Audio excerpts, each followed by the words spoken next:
Hello and welcome to Ghoul Talk. I am Stephanie and this is Beth, and Hey. we are here tonight to discuss the Whaley House in San Diego. This is a place that we have both been able to visit, so we thought it would be fun to have a little chat about that and discuss our experiences. And if anybody has had any of their own experiences there, feel free to comment and we will, discuss what everyone has to say about it. I kind of have a bit of a connection there. I'm from San Diego, so it's a place I kind of grew up going to. Everyone knows about it. It's just one of those places that everyone goes to and everyone talks about. And it's been on a few of the paranormal shows, which is cool to see. My maiden name is Whaley, but I have not yet found any kind of family connection to the house, but it's still cool to kind of share my name with it. So, why don't you tell me about, or tell them about how you were able to visit and see the house?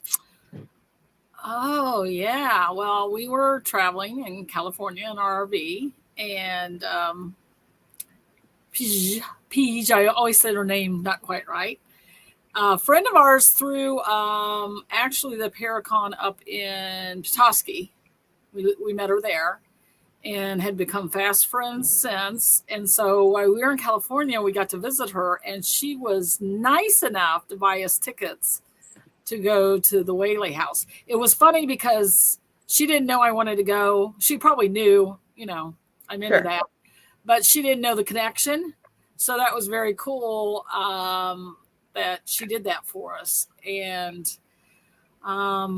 would you want me to talk about the experience or just how we got to go there? Just for right now, just how you were Yeah. able to go there, how you came up with the Yeah, it was opportunity. I will tell you, is that old San Diego? Yeah. So old San Diego is very cool. And I'm Mm-hmm. not a city person at all, but a very cool area. So we went and had met at a restaurant. Well, the restaurant happened to be right across from Whaley House. I don't think that Peach planned it that way. It just happened that way. Luckily, because we weren't even we had just finished eating and it was time to go do the tour, and we had to run across the street and get in on the tour. So that's how we came to go to the Whaley House. Okay. Fun. I'll just give a little bit of a background. So the construction on the house began in May of 1856 by Thomas Whaley. He said that, quote, "My new house, when completed, will be the handsomest, most comfortable, and convenient place in town or within 150 miles of here." So it's a two-story house designed by Thomas Whaley himself and made from bricks created in his own brickyard on Conde Street. It was a big deal. I mean, it cost more than $10,000 to complete, which back in 1856, was a lot of money to spend on a house. It was praised as being the first of its kind and the finest home in Southern California. And so the Whaley House was considered a central pillar amongst the Old Town San Diego community, and it became the gathering place for San Diego. It was the first commercial theater, the second county courthouse, and a bilingual general store. And it's cool when you go there because you can still see, bits of each of those in the house. You can still see the theater, you can see the general store, you can see the courthouse. They kind of kept that there even after it became a family home. So it became a focal point in the battle between Old Town residents and New Town residents. Which I don't And understand. Can you explain that? What was that about? Do you understand? I don't know if Let me see if I can find some information on that. I did try to read about it, but I still was confused. But that's not unusual. Let me see here. And I think that while she's looking that up, I think that the way Stephanie got to go was her and Daniel went out to California and made it a point to go, correct? Yeah, that was something I wanted to show everyone when we went out there. You know, it's really hard because there's so much to do all the time. It's really hard to kind of narrow down what to go see when you're only there for a week and you're really there. We were there for my sister's wedding. So it was really hard to kind of pick and choose what I wanted everyone to see. But that was definitely high up on the list to You had show been there everyone. before, Stephanie? Yeah, I had been there a few times growing up. My dad took me a few times when I was younger. So it was something that I knew already. And, you know, like you said, Old Town is such a cool part of town. And my friends and I would go there because there is the cemetery right down the road a little bit from the Whaley house. So we would go, you know, 3:00 in the morning as teenagers to hang out in the cemetery and look in the windows and see if we could see anything, that type of thing. So I had that kind of experience with it as well. So I just thought it would be something really cool that everyone would enjoy experiencing while we were there. Okay, yeah, sorry for interrupting your search. Oh, no, you're fine. Yeah. I'm just trying to see. I don't see anything about any kind of...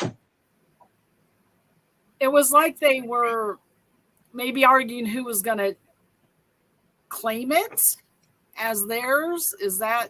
Am I getting the right vibe from that? I think so. Let me see here. So it looks like, you know, once, you know, obviously everything started in Old Town. They built up New Town because it was closer to the harbor and the ability to ship and everything. So I think it was, you know, just kind of pretty much a basic kind of land battle as to who was going to get which parts and, you know, what parts we're going to stay in Old Town, which parts were going to be considered New Town. So yeah, that's not anything I had ever heard of. It wasn't like this battle or anything. It was just like controversy about who was in charge, I guess. Yeah, that's what it looks like to me. Yeah. So, so San Diego County government had been renting a portion of the Whaley house for its offices and records. Thomas Whaley offered several times to sell the house to the county, but the offer was ignored. And Newtowners demanded that the county offices and records be moved to Newtown. And they were moved on March 31st, 1871, effectively shifting the focus of the city to Newtown. So this was quite a while ago. Yeah. One of the first real, you know, when the city was kind of building up, one of the first real focal points, one of the really big buildings that popped up. Right. So Thomas Whaley arrived in California around 1849 during the gold rush. And he set up a store in San Francisco where he sold hardware and woodwork from his family's New York business, as well as offering mining equipment and utensils on consignment. He came from a Scots-Irish family, and his great-grandfather, Alexander Whaley, participated in the Boston Tea Party. Oh, I read that. That was very interesting. Yeah. And they also had some connection to muskets and guns. I think I noticed that more because of the controversy that's going on now. Right. And remembering that hauntings some hauntings are connected to families that were connected to producing guns, like the Remington. Right. Is it Remington? Where's Winchester. Yeah, Winchester. Winchester House is very haunted. Mm-hmm. And so it made me think, wow, could this be a connection because of their history as well? Right. Yeah, it's definitely a possibility. Right. Let's see here.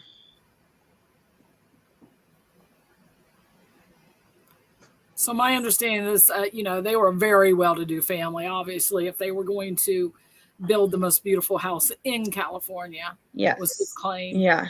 And sounds like they already had money.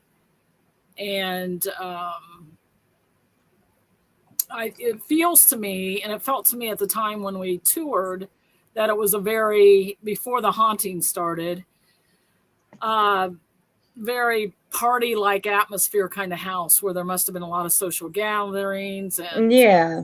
Well, I mean, that was kind of the thing at the time, was having these big house parties, kind of a who's who, and you're there to be seen and get your name out there and all of that, kind of networking situation.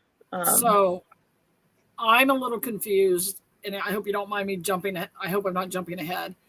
The first tragedy, or first thing that might have caused a haunting, was a hanging, right? Of someone. Yankee Jim.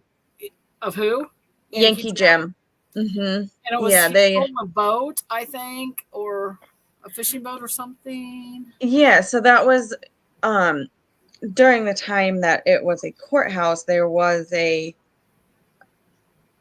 gallows. Oh, this was after the family was there? Let me see here. Because I thought that was what the family first heard, was footsteps, thinking it was Yankee Jim.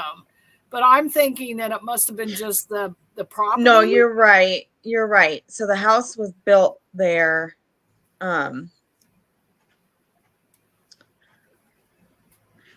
Sorry, my head is just making everything. Yeah, Stephanie is having a migraine, so she's struggling. Let's just say that. But I got the feeling that it had to be just on the property. Because it was on the property. There. Yeah. Because I think they said that it didn't bother Mr. Whaley at the time, that he knew the history of the property. So that must have been either where they just hung him or where they always hung people. I'm not sure. I don't know how often they hung people. So usually I thought the gallows were always kind of in the same place, but maybe I'm wrong, because I always thought it was like the town square. But I couldn't understand quite that. Yeah, I don't know, I'm having trouble finding things now. That's okay. Let's just. But yeah, so Yankee Jim was hanged on the property. Yeah. He is buried in the cemetery that's just down the road a little bit. Right. You can go and see his grave there. And so Thomas Whaley lived there with his wife, Anna. And they ended up having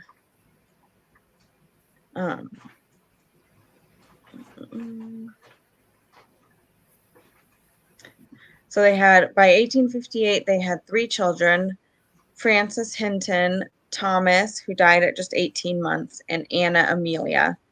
And then later they had 3 more children: George Hayes Ringgold, Violet Eloise, and Corinne Lillian. So 6 children altogether. But it sounds like there was kind of a break. Did baby die on that property? Is that the way you read it? What's that? Did Thomas die on the property? The baby? I couldn't tell from reading it. I don't know. because they married in 1855 and then came back to San Diego. And that's when he started to build the house. And it says by 1858, they produced 3 children. So just in the short 3 years after they got married, they had 3 children, including Thomas, who died. So it is very possible that he died on the property. Reason I'm asking is if anybody visits there to listen for a baby cry or that type of thing. And it doesn't mean that Thomas wouldn't be there anyway. If his family had been there, his spirit could very well be there. So yeah. So they, let me see here. Yeah, see, it says Thomas was born in 1856, which is when they started building the house. And he was 18 months when he died. So it is very very likely that he cause of death that I could see. So. Scarlet fever. Oh, was it scarlet fever? Okay. Yeah. Yikes. Yeah. And then was the next tragedy Violet, or was there another tragedy in between that? Not Violet. Yeah, Violet. Right. Yeah, Violet. Let's see. So Violet married George Bertolacci. And shortly after they got married, her new husband revealed to her his sordid past, as they put it. And he vowed to prove his worthiness, but Thomas and Anna Whaley would try to sever all contact, which put Violet into, a pretty deep depression. So she went out to the outhouse and shot herself in the chest with Thomas's gun. And she didn't die right away. They found her and brought her into the house, and she died, not much later, but I think in the parlor. They had her in the parlor. Yep. Yeah. So he left her because he was a con man. Is that correct? Yes. Yeah. He had a past that was not anything that someone of their stature or, place in life would be okay with, I guess. And I understand it was a double wedding. Her sister got married at the same time she did. Yeah, her sister Anna and Violet got married at the same time, yeah. And it actually ended up ruining the younger daughter's wedding, her suicide, because it said that was looked down upon. So the groom and his family withdrew, I guess, from marrying the youngest. Yeah, so it's kind of I can't even think of the word I'm trying to say. Like a stigma? Yeah, kind of like a twisted, sordid, we don't talk about those types of things situation. All right. They had a certain level of class that they had to maintain.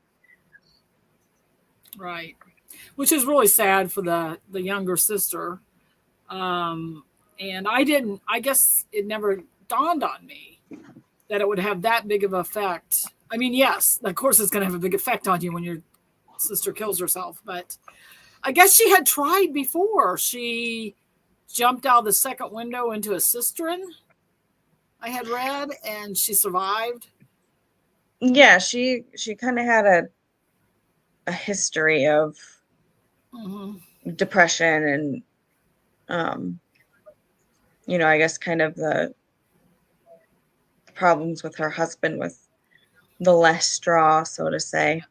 And she was a poet, and it seemed like if you read her poetry, she never felt like she belonged or she was a burden type thing. And probably that man leaving her just made her feel that much more like. Right. she wasn't worthy of some kind, which is really sad. But I do find a lot of artistic people, um, we they feel deeper.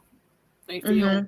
yeah, really Yeah. sad that that had to happen. So that she's really kind of the main haunt, would you say, of the Whaley house? I mean, there's been reports of all of them. So I was just reading Thomas and Anna Whaley did not die at the house.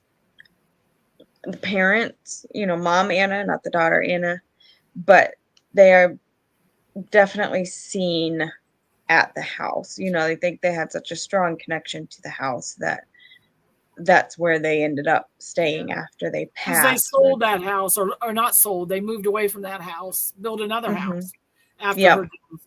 But my understanding was the brother came back there then and lived at some point. Didn't the mom end up dying there?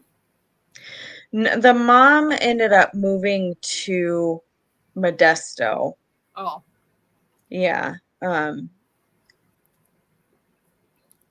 I don't know. Maybe it's Anna, and that's hard to keep straight too because both the mom and the daughter were named Anna. yeah.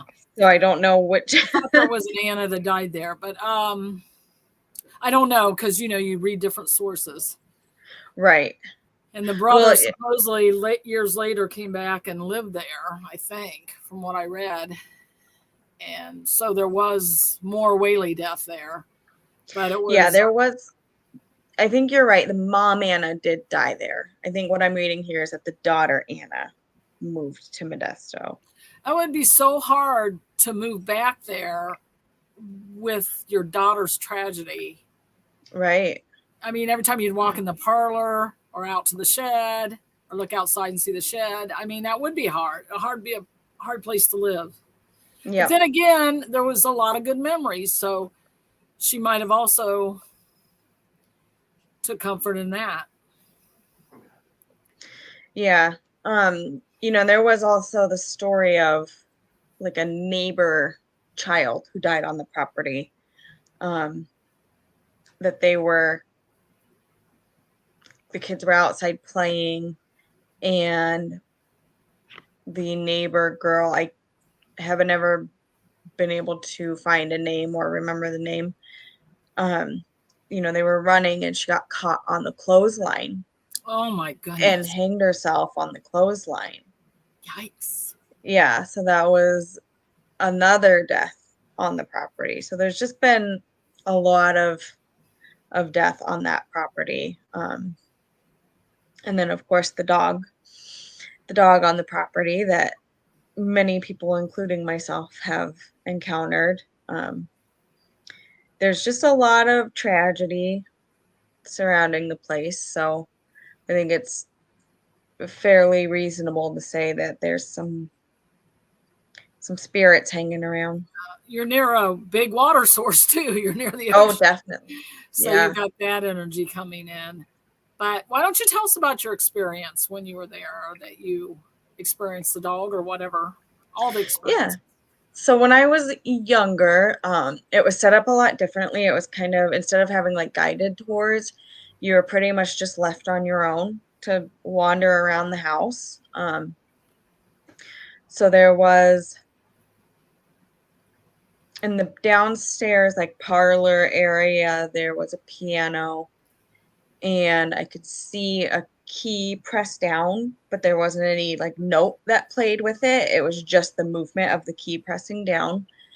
I saw a reflection in one of the mirrors that was up on the wall of a woman. I don't know who it was necessarily, but I could see her reflection there. And walking up the stairs, I was the last one, and I was maybe 9, 10, 11, somewhere around that age. I felt like someone behind me like pressed down on my shoulders, both sides. And then I felt what felt like a dog run up and brush against my leg as I was walking up the stairs. Really? Upstairs, in one of the bedrooms, there was like a life-size dress mannequin in Anna's mom Anna's room, and it looked to me like her mouth was moving, like it was talking or singing or something. Those were the experiences I had when I was a little bit younger. And then as a teenager, like I said, I went there, when at like midnight, 1 o'clock in the morning with friends to do spooky things. And we were outside, and I was standing in front of one of the ground floor windows, and my friend took a picture of me, and you can just see an outline of a person in the window next to me. Like they were on the inside of the house, and they were standing in the window next to where I was standing outside. And it showed up perfectly in the picture, just this perfect silhouette. Yeah. In the picture. So that was really Do you get a feeling who was that? Do you think it was Violet, or do you think it was did I say that right? No, what's the Violet? Violet. Yeah, I don't know. It wasn't anything that we saw until after we were already gone.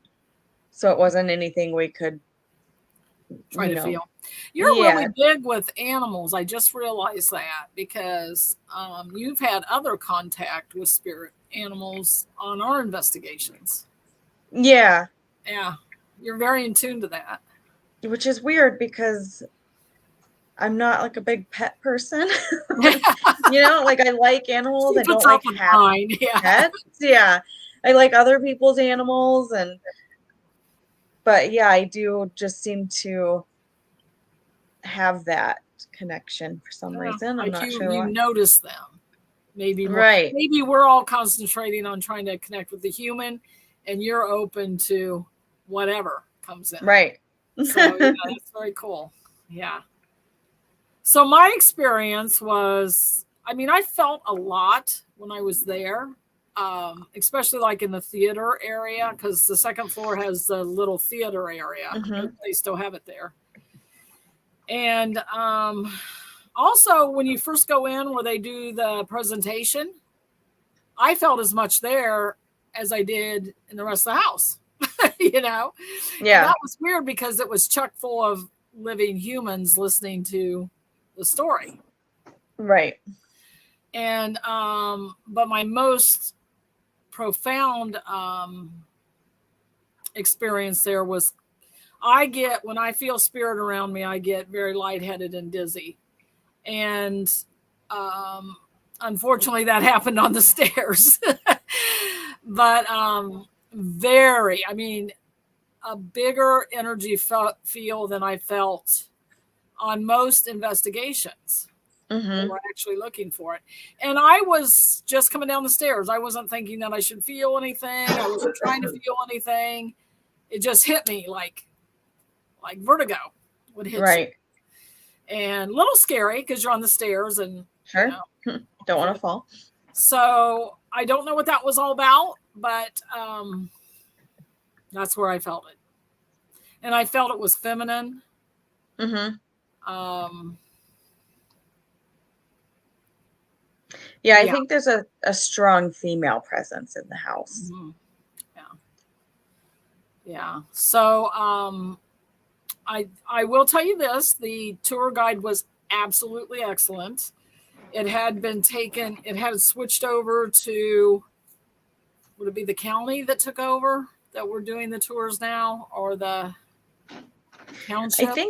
I think it's private, but I'm not 100% sure. I know they had just redid the gift shop and a bunch of stuff. And she was really excited. She was very into it because she has abilities and she feels things all the time. And we really enjoyed talking to her outside of the house. Mm-hmm. And they were very kind. For Barry was kind of hanging back, trying to do a little bit of EVPs and stuff, and they didn't shut him down. I did read on the website that you can do after hour tours, and I didn't know that. I don't know if that's new. Oh. Because somebody asked if you could spend the night, and they said no, but we do offer after hour tours, whatever that means. And I didn't pay for it because Peach did, but I'm thinking it was like $15. Do you remember? In case people it looks like it's 18 for the tour. So not bad. It's not a real long tour, but they do at the end let you roam around. Yeah. And they don't hurry. They do have all the rooms are kind of closed off. Or not all of them, but like the bedrooms and the parlor and living room and stuff now have like plexiglass, or they did when we went anyway, plexiglass across them. So you can't actually like go in and wander. I know you can still go into like the theater area. Yeah. I don't know how much has changed since we were there. It's been 5 years. Yeah, because I can only remember one being roped off, actually. Oh, okay. And then the one we really wanted to go into, they acted like, I thought it was like the parlor where we really wanted to go. And they never really went in there and talked. You could go in there. But once again, I had my back to it, standing in the doorway, and that always gives you a weird feeling anyway when you stand like that. But I was kind of surprised that they played that one down, it felt like, to me, a little bit. Or was the parlor on the main floor? Parlor was, I believe, on the main floor. Yeah, so I'm not thinking of the right room. It was the room above the parlor, whatever that is. It was almost like they hadn't had a lot of experiences there or something, so they didn't talk about it. Or right. I don't know. It was odd. I thought it was odd. So did other people. Other people mentioned it.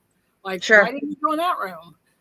I'm like, I don't know, but go in there if you want, Yeah. Well, I mean, maybe something's kind of keeping them out and they just don't even realize it, And then when you walk out, if this is the same way it was for you, Stephanie, it's almost like a little village. You know what I mean? Like, you walk out the back of the house and there's another shop here and shop here and shop here. There's a building out the back. A gift shop. Yeah. Just like its own little yeah. I think the outhouse is still there too. Oh, is it? I didn't see it. Was. Yeah, it was when we went. Yeah, there's like a building behind it, and then there's like a Creole restaurant that's really good. Yeah, I wanted to try that. Good. Super good. Yeah, and then the gift shop. Yeah, I've tried using my last name a few times to get some extra perks. I tried to use your last name. Nobody will fall for it. I tried. It didn't do anything. She just said, the tour guide said, if you found a connection, they would really enjoy hearing from you. I'm really not good at like genealogy, and I know absolutely nothing about my family. So it seems like it makes sense that you would have somehow been. Well, I mean, his name was Thomas Lee Whaley, and that's my uncle's name is Thomas Lee Whaley, just by coincidence, but in the same area. I mean, right. Well, I mean, your dad wasn't paternal grandfather's family is from Michigan. Or my paternal grandfather was born in Michigan, and then like my dad was born in Wisconsin. My Uncle Tom was born here in Michigan. But my grandfathers on both sides actually abandoned the families. So I never really had a chance to discuss family history with either of them. And especially on my dad's side, it was like, you don't speak about them, you don't ask about them, you don't talk about them. So I never. Well, I'm going to have to investigate that. I have ancestry.com. We can go into that. Yeah. Well, and especially like I've learned, my whole life I grew up hearing, oh, your grandfather left the family and never looked back and blah, blah, blah, blah. And then as I've gotten older, I've learned that that's not necessarily true.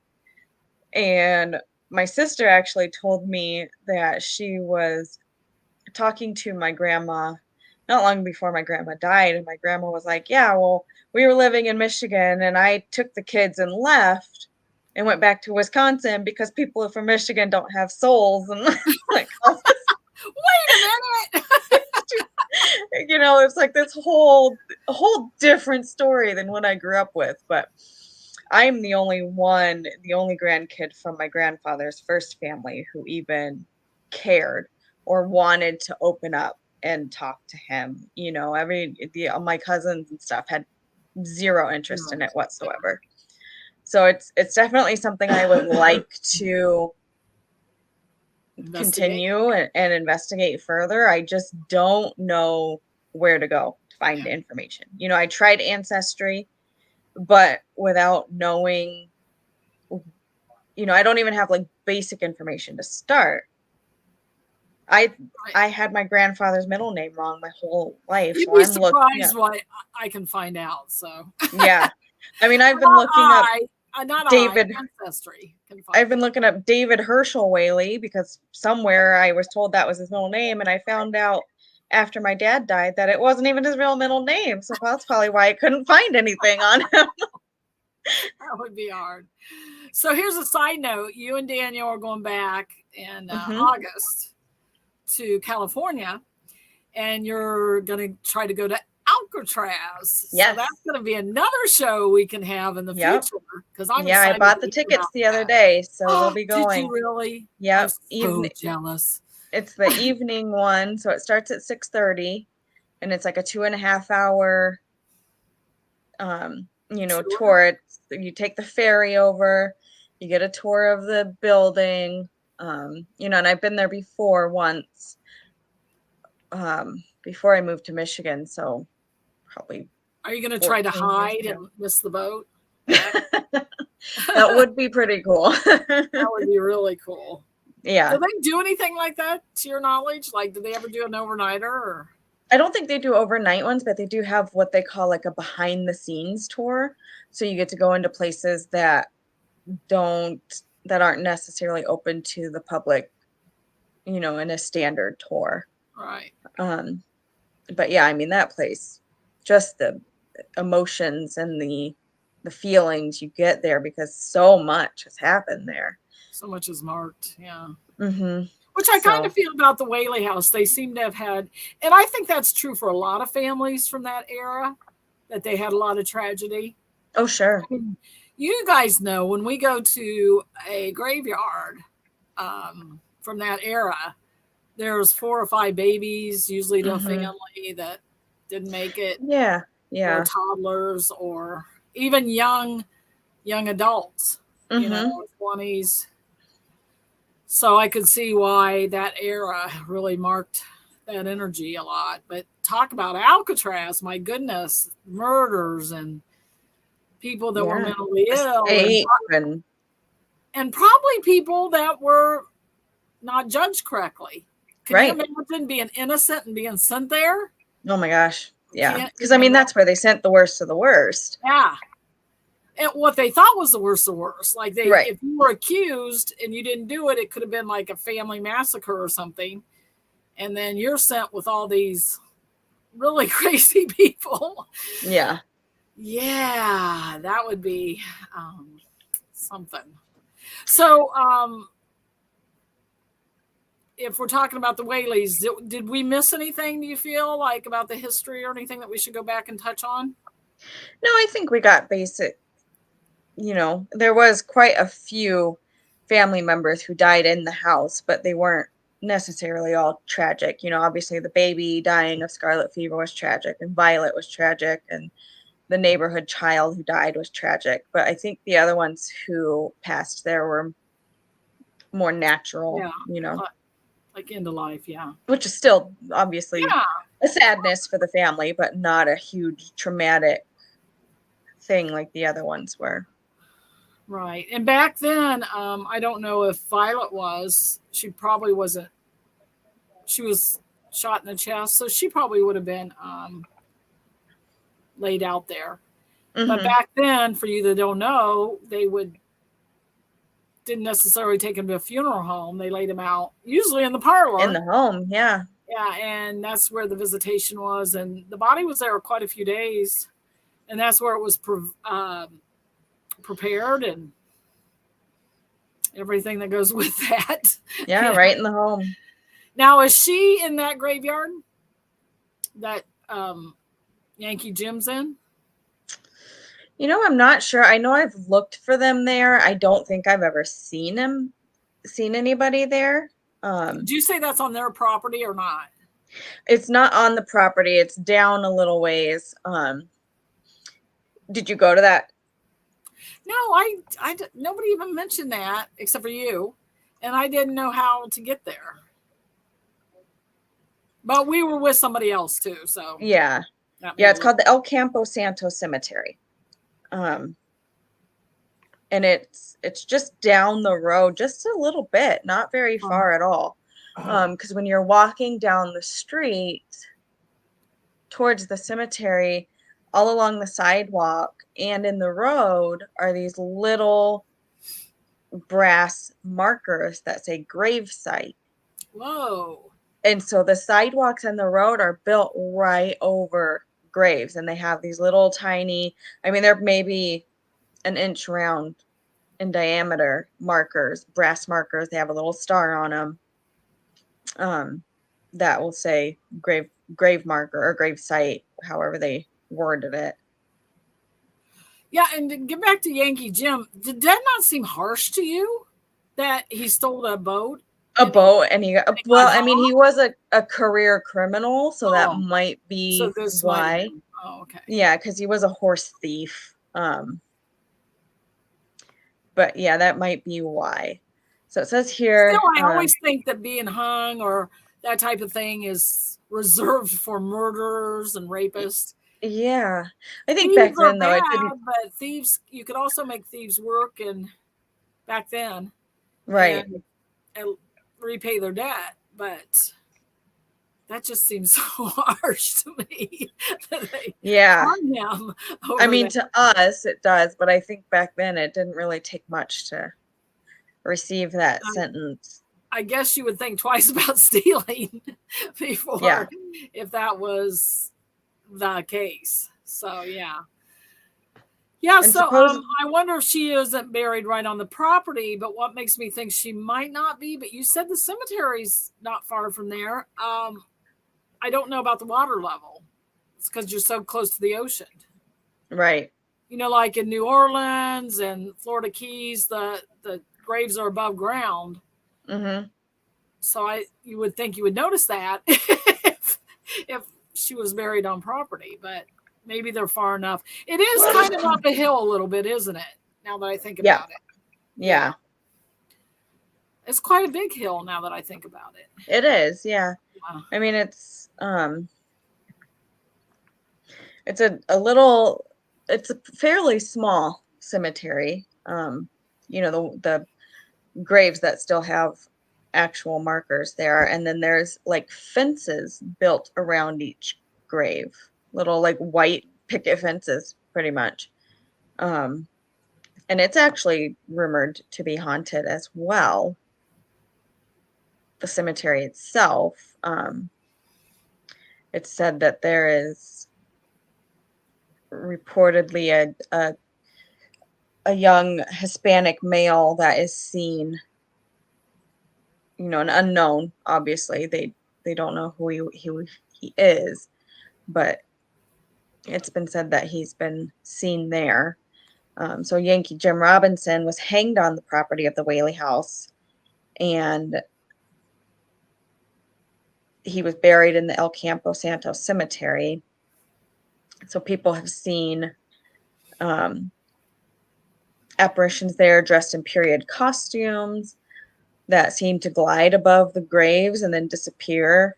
And there's freezing cold spots, floating orbs, flashes of light, shadowy figures.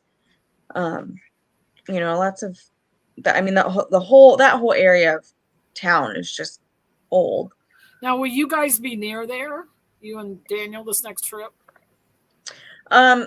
We are going to be staying with my mom for the majority of it. But obviously we're going to go down to San Diego to visit. Yeah, because that might be a really good My Haunted Diary if you go to the cemetery. Definitely. Yeah. And I imagine you and Daniel are going to do something on Alcatraz, I would guess. Yep. Yeah. Definitely. So before we forget, why don't you plug My Haunted Diary? Yeah, so My Haunted Diary is a YouTube program that Daniel puts together where we go and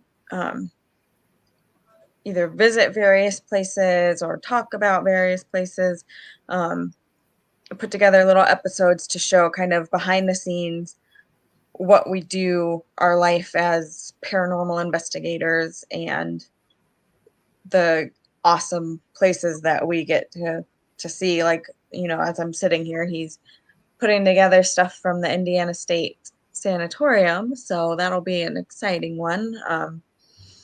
So it's My Haunted Diary Communion. New episodes come out Mondays at 6. So it's a fun program to watch. So you'll definitely want to check it out. Right. And Barry and I just launched our new travel YouTube channel called Sacred Journeys. So watch for that. It's about travel, but with the twist of we always try to find the sacred wherever we go and talk about the sacred. Also, we have two more shows coming up. Tomorrow, you'll see Stephanie and I again with Deb, and we won't go back. This is about women's rights and reproductive rights. This will be our third show on that. And then Wednesday, the whole MAPPA team, Michigan Area Paranormal Investigative Team out of Traverse City, will be discussing Skinwalker Ranch Season 3. Is that right? Yeah. Season 3 and the finale and everything that happened during Season 3. And we're excited about that as well. And that's Wednesday at 7. Tomorrow night one's with Stephanie, I, and Deb is at 6, I believe. Yep. So, and those both are on the Voice of the Elders. So watch for that coming up. And you also, don't you and Daniel also do like mini versions of My Haunted Diary?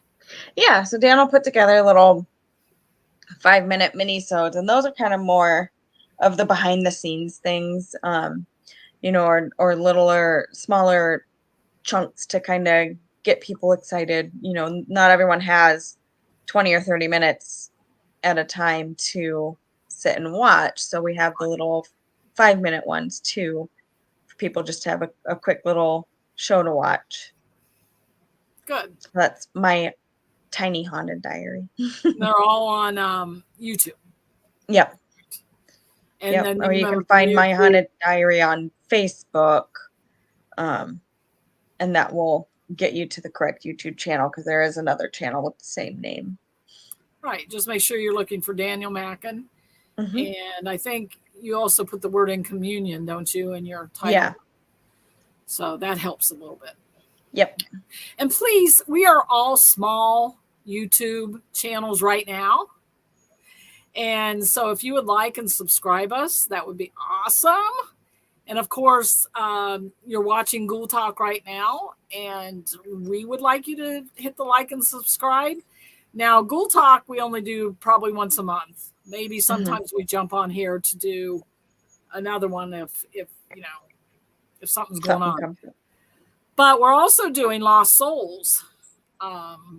So we try to do Lost Souls and then Ghoul Talk and then Lost Souls. But Lost Souls kind of takes over a little bit, because if somebody's gone missing or some news from some crime scene that we think people need to know about, we'll jump on.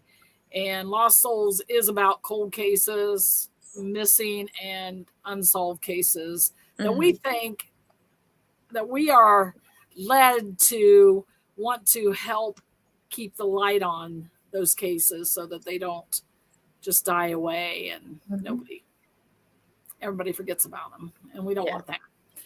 So that's another episode. We don't have any one scheduled right now, but I would guess in the next couple of weeks we'll be doing another Lost Souls. Yeah. And I think we're gonna probably do this next Lost Souls for local people around the area where we're at right now. We just got done doing Crystal Rogers. Who was the first one we did? Oh my gosh. She was the first for the Lost Souls. We did Oh no, it was baby Holly Mm. who had just been found. Yes, yes.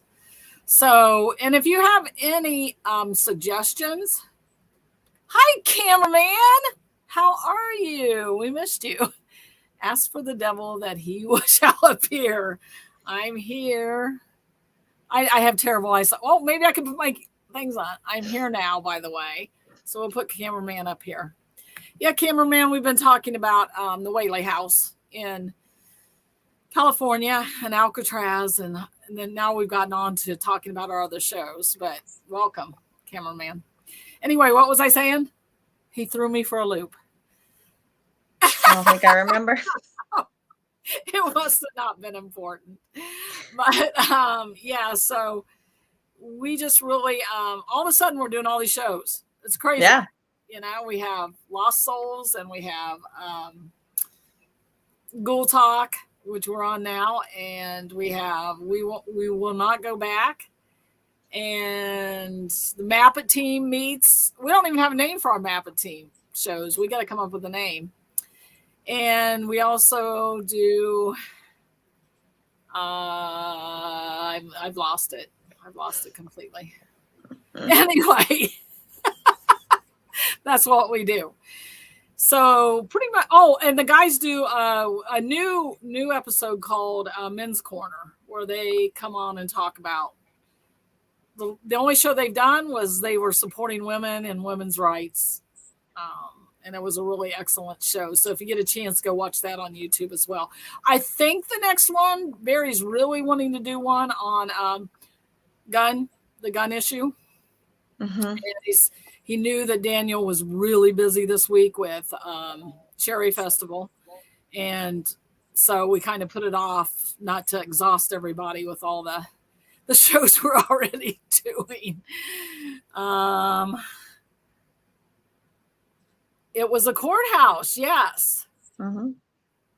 And it was a courthouse, a general store, and what was the third thing? Oh, a theater. Theater. Mm-hmm. Yeah, and the theater's still there, a cameraman. It's a very cool house. Back to it. If you guys are in the San Diego, we both give it a big thumbs up and suggest you do it. It's not that expensive. I think that it would be enjoyable for you. And you're going to really love Old Town. On top of that, you get an extra. And just like Stephanie said, there is a cemetery not far away. So you can go see that as well. Mm-hmm. So, and I bet you there's a lot of history in Old Town. I mean, we have time to dive in. And that brings up a subject I was going to ask you. Are you doing anything besides Alcatraz and maybe the cemetery? Have you got anything else planned? Nothing really paranormal. I am hoping to go up to the mountains in Julian, because as my mom pointed out last time we were planning a trip, that's where my favorite cemetery is. And I would like to, it's a cool little mining town up in the mountains, and just really pretty, really cool to see and hang out. And there's a restaurant there called Miner's Diner, and they have all the old fashioned sodas, fountain sodas, sarsaparilla and Green River and all these really old sodas. And it's a really cool little town to. Do they have the original Coke? Probably. Ooh, that sounds I'll find out. So I give a big thumbs up. I mean, I will tell you, there's parts of California that have a lot of traffic, which isn't my cup of tea, and it can be expensive, but mm-hmm. It was such a relief. We had been in the desert, and then all of a sudden California, you still are in the desert somewhat, and then all of a sudden it's not the desert.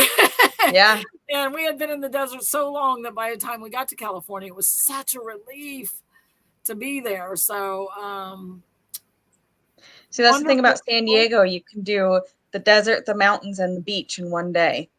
Yeah, you sure can. And I got to spend time with Steph's mom. Mm-hmm. Shout out to Karen. And her and I are besties now. And I miss her terribly. Mm-hmm. And so that was wonderful getting to know your mom better. I mean, I had met her, but didn't really have the time to get to know her. Yeah, so cameraman, what else you saying? No, that was a great joke. It was a good joke. I enjoyed it. I didn't get it. I gotta admit, I didn't get it. Explain it. Because he said Yankee Jim hangs out at the house. Oh, I didn't know Yankee Jim's last name, so that's in my Robinson. Mm-hmm. Oh, boo. Yeah, so I don't know what our next school talk is going to be about. You got any thoughts, Stephanie? Anything you've been wanting to do? I don't know. I'll have to think about it. Okay. My brain's not in thinking mode right now. So yeah, I understand. She not only has a migraine, she can't get her prescription meds right now. You know, that whole insurance thing that they make you jump all these little. Yeah. So that's hard. I know. Yeah. All right. Well, we're probably going to need to go ahead and get off of here because we'll be on again tomorrow night. We got 4 minutes left for the hour. Because that's pretty serious stuff we talk about tomorrow night. It's kind of nice to go on a show where it's more light and more we can talk about one of our passions, which is of course the paranormal. And then the next night on Wednesday, that'll be fun talking about Skinwalker Ranch. Yeah. So, yeah. So I'm looking forward to it. I think Barry and my first show went okay, but it's only going to get better from here. Yeah. I've got to learn how to, like today, we could have had pictures of the Whaley's house if I knew how to insert the pictures in and then bring them up. And so that's what I'm doing right now. I'm trying to learn all those little things of StreamYard and YouTube and all those things. So we'll get there. Yeah. And then I have a computer that Stephanie has to help me with because she's young and I'm old. And she knows how to do so much more than I do on these internet things. So, yeah. Yeah. So, cameraman says, learning your equipment. Oh, my God. I know. And it's so intimidating. To me, it's intimidating. To someone who's probably had it in school and stuff, it's not so intimidating. But I think one of the reasons it's been intimidating is because when the ability for us to use computers, if you know what I mean, came out, later I learned that there were so many shortcuts to stuff I had been doing for years that I'm like, well, I want to know the shortcuts right away. I don't want to have to, you know what I mean? Like figure them out. Yeah. Yeah. And to this day, I still have somebody say, well, it's like, here's an instance. I didn't know I had crushed ice in my RV. I went all the way to California and back. And my granddaughter came in here and I put my cup under the refrigerator, in the door to get the ice. And it came out crushed. And I was like, what? She said, yeah, I just hit the other button. Yep. Easy as that. I had no idea that I had crushed ice all that time. So what's it say? What's the worst you can do? Break it? You can just reset all the stuff. Oh, true. But what a pain in the butt that would be. I've had to do that before. Remember rebooting? I guess we still reboot, but not like you used to, where you had to turn the tower off. Are you too young for that? No, I remember that. You'd have to push the button, turn it off, and remember how it would come on. Back on. Wait for it. Yeah. Okay. People think I'm a little wizard behind a keyboard. I can make digital technology bend to my will. Oh, you're lucky. Yeah, I think my uncle's like that. My uncle's, I don't know, he must be 76 or 78. And he was one of the first computer guys. So he still knows how to do all that stuff. Mm-hmm. Yeah. All right. Any last words there, Steph? Well, I think we about covered it. So if you think they should go to the Whaley house if they get a chance? Yep. I would recommend it for sure. I think we all agree with that. Is that where the seals and sea lions are? I get confused. That's in La Jolla. How far is that from there? It's not far, but it's not technically in Old Town. Oh my gosh, his first computer ran on punch cards. Lord. Yeah. Lord, I would have been too afraid to even mess with something like that. Yeah. All right, so I guess we can sign off for the day. We'll be back on tomorrow again at 6 for We Will Not Go Back. Mm-hmm. It'll be part 3 of our fighting to get our rights back for Roe versus Wade. And we hope to see you then. And cameraman, you can join us there, and so can Trina and Facebook user. I don't know who that was. All right. Thank you so much. And we'll say good night. Good night, everyone. Bye. I hope you feel better, Steph. Thank you. Bye.